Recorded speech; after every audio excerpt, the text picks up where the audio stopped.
আমি আমার নিজের ভালোবাসার অভিজ্ঞতা, আমার মনের ভেতর দিয়ে যেটা আমি ভাবি, সেই সম্বন্ধে কিছু ভালোবাসা সম্বন্ধে কিছু উপস্থাপনা করতে চলেছি। আপনাদের ভালো লাগলে অবশ্যই বলবেন।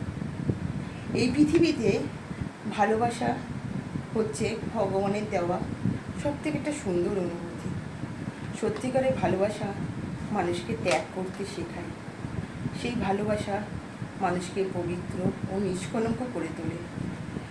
মানুষ মীরাবাই ভগবান শ্রীকৃষ্ণকে ভালোবেসে কৃষ্ণ প্রেমেই বিলীন হয়ে গিয়েছিলেন। আর আজকের দিনে এই ভোগবাদের দুনিয়ায় মানুষ ভাবে যে অনেক টাকা, বৈভব, সম্পত্তি এসব দিয়ে বোধহয় ভালোবাসাটা পাওয়া যায়। আসলে এসব দিয়ে যে ভালোবাসা পাওয়া যায়, সেটা যত দ্রুত পাওয়া যায় সেই ভালোবাসাটা কিন্তু তার থেকেও অনেক বেশি তাড়াতাড়ি সেই ভালোবাসাটা চলেও যায়। সেই ভালোবাসা থাকে না।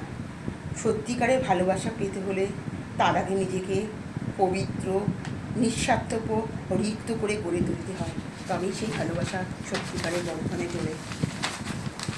আর ভগবান সেই পবিত্র ভালোবাসার বন্ধনে দুজন আবদ্ধ করে, এবং সেই ভালোবাসার বন্ধন ভগবানের দেওয়া একটা বড় উপহার।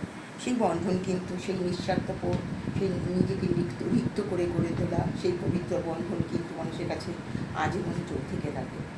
আসুন আমরা প্রত্যেকে ভালোবাসাটাকে নিঃস্বার্থপর, নিজেকে রিক্ত করে, নিজেকে স্বার্থ ত্যাগ করে সেইভাবে নিজেকে তৈরি করি, যাতে এই ভালোবাসাটা সবার মধ্যে সমানভাবে থাকে। আর সবার আগে ভালোবাসাকে শ্রদ্ধা করতে ও সম্মান করতে শিখি।